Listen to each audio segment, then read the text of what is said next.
প্রিয় দর্শক, কেমন আছেন? আশা করছি ভালো আছেন। প্রথমেই ওসমান হাদির মৃত্যুর জন্য যারা দায়ী তাদেরকে আইনের আওতায় আনা হোক, এই প্রত্যাশা করি। ওসমান হাদির আত্মা যেন শান্তি পায়, সেটা প্রত্যাশা করি। পাশাপাশি একটা কথা বলতে চাই, ওসমান হাদির মৃত্যুর পরে সারা দেশে যে আক্রমণ চালানো হয়েছে বা যে আক্রমণাত্মক হয়ে উঠেছে অনেকেই, এবং তাদের আবেগকে তারা প্রশমিত করতে পারেনি। ঠিক আছে, বেরিয়ে এসছে, আমরা জানি, দেখেছি।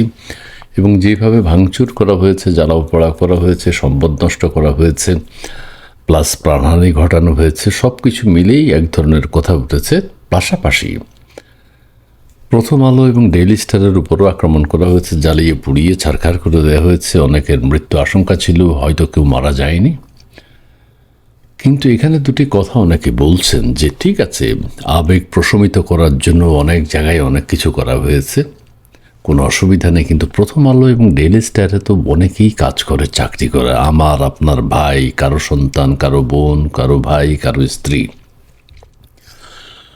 প্রথম আলোর মতিউর রহমান এবং মাহফুজ আনাম, ওনাদের কি অপরাধ আমি জানি না। ভারতের সাথে ওনাদের সংশ্লিষ্টতা কি, সেটা যদি থেকে থাকে বা বলা হয় আছে, তাহলে তাদের বিচার করা হোক। কিন্তু এই যে শত শত কর্মচারী, শত শত সাংবাদিক, স্টাফ, কলা কুশলী, অ্যারেঞ্জমেন্ট, সব কিছু যে ধ্বংস করা হলো, এটা মতিউর রহমান আর মাহফুজ আনামের তো কিছু হয়নি। মতিউর রহমানও সম্পদশালী, মাহফুজ আনাম সাহেবও সম্পদশালী, বিত্তবান, বা তারা প্রতিষ্ঠিত। ঠিক আছে, কিন্তু ক্ষতিটা হয়েছে কার? প্রথম আলো এবং ডেইলি স্টারে যে হাজার হাজার সাংবাদিক, কর্মচারী, কর্মকর্তা চাকরি করেন, বা প্রথম আলোর সাথে ডেইলি স্টারের সাথে আনুষঙ্গিক যারা জড়িত, তারা সবাই বেকার হয়ে গেলেন। এই প্রতিষ্ঠান আবার কিভাবে দাঁড়াবে, বা আদৌ দাঁড়াবে কিনা, বা আদৌ কাজ শুরু করবে কিনা, শুরু করা তাদের জন্য উচিত হবে কিনা, সেটাই ব্যাপার। এখন প্রথম আলোর মতিউর রহমান চৌধুরী, মাহফুজ আনাম, ওনাদের তো কিছু হয় নাই। ওনারাই যদি মাস্টার মাইন্ড হয়ে থাকেন, শেখ হাসিনা সরকারকে পতনের জন্য মাহফুজ আনাম এবং মতিউর রহমান, ওনারা অনেক অনেক কাজ করেছেন। 111 সময় -2 বা 111 আনানোর জন্য ওনারা অনেক কাজ করেছেন। মাহফুজ আনাম বলছেন যে আমাদের প্রধান উপদেষ্টাকে 50 বছর আপনি থাকেন, যেন না। আবার জুলাই আগস্ট বিপ্লবের সময় প্রথম আলো এবং ডেইলি স্টার ছাত্র জনতার পক্ষে কাজ করেছে। সেই প্রথম আলো এবং ডেইলি স্টারের আজকে এই করুণ পরিণতি।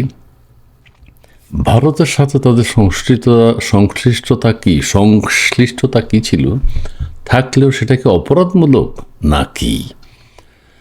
মুদ্রা কথা হচ্ছে, আমি যেটি বলতে চাই, ঠিক আছে, প্রথম আলো ডেইলি স্টার ভাঙচুর করা হয়েছে, ঠিক আছে, কিন্তু এখন কার লাভটা হলো? অনেক ছেলে মেয়ে, সাংবাদিক, কর্মচারী, কর্মকর্তা যে বেকার হয়ে গেল, কি হবে? এইভাবে মিল প্রতিষ্ঠানতে আক্রমণ করে লাভ নেই।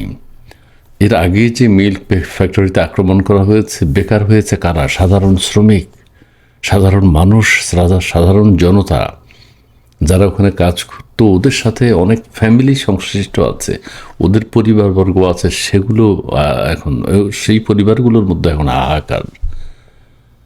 প্রথম আলো তাই একটা শিল্প প্রতিষ্ঠানের মতো, শিল্প প্রতিষ্ঠান। ভাঙচুর, জ্বালাও পোড়াও হয়েছে, কিন্তু মতিউর রহমান আর মাহফুজ আনামের তো কোনো ক্ষতি হয়নি। অনেকে আবার এক ধরনের খুশি হয়েছেন। মতিউর রহমান, মাহফুজ আনাম, নুরুল কবির, ওদের মধ্যে যে দম্ভ ছিল, সেই দম্ভ এখন আর নেই। কি হচ্ছে কি না হচ্ছে, দেশের প্রকৃত অবস্থা তারাও তুলে ধরেননি। দেশ কোন দিকে যাচ্ছে তারাও সঠিকভাবে বলেননি। তারাও পার্শিয়ালিটি করেছেন, দলবাজি করেছেন। সেই ক্ষেত্রে তাদের এই পরিণতি দেখে অনেক আবার খুশি হয়েছেন। কিন্তু সর্বোপরি যে কথাটি বলতে চাই, আলটিমেটলি কারা ক্ষতিগ্রস্ত হলো? এক হলো প্রথম আলো, ডেইলি স্টারের মালিক যারা, তাদের সাথে যদি আপনারা কথা বলতেন, তারা যদি কোনো অন্যায় অপরাধ করে থাকে, ভারতের সাথে যোগাযোগ রেখে তারা কি অপরাধ করেছিল বাংলাদেশে, সেইটা বের করতে পারলে ভালো হতো। তাহলে এত কর্মকর্তা, কর্মচারী, সাংবাদিক বেকার হতো না। তাদের কি হবে এখন? যাই হোক, ভেবেচিন্তে কাজ করা উচিত। আর জ্বালাও পোড়াও ছাড়খাড় মানুষ হত্যা, এটা কোনো সমাধান না। হাদির প্রকৃত খুনি যারা, তাদেরকে গ্রেফতার করা হোক, সেই জন্য সরকারকে প্রেশার করা হোক, সেটা ঠিক আছে। যেই হত্যাকারী, সে কি আদৌ ভারতে আছেন, অন্য কোথাও আছে, সেটাও তদন্ত করা দরকার।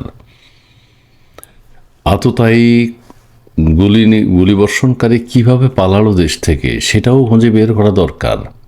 কারো কোনো সহযোগিতা ছিল কিনা, সেগুলো জনগণের সামনে উন্মুক্ত করা দরকার।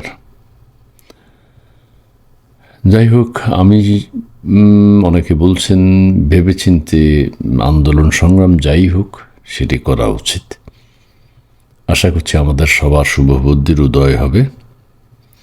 প্রিয় দর্শক, ভালো থাকুন, সুন্দর থাকুন। আবারও বলছি, আজ শুক্রবার সারা দেশে বিভিন্ন মসজিদ, মন্দির, প্যাগোডায় হাদির জন্য বিশেষ দোয়া করা হবে এবং সরকার শনিবার শোক দিবস ঘোষণা করেছে। সবাইকে শান্ত থাকার বিনীত অনুরোধ জানিয়ে শেষ করছি। ধন্যবাদ।